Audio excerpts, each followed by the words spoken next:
Welcome back to another technical deep dive here in the debug zone. Today, we're tackling a big question and breaking it down with insights from other users. Hopefully, this clears up some misconceptions and helps you get the answer you need. So, buckle up, stay a little curious, and let's jump right in.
And that's a wrap.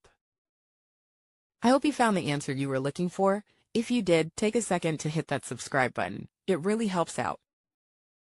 And let me know in the comments which solution worked best for you. See you next time in the debug zone.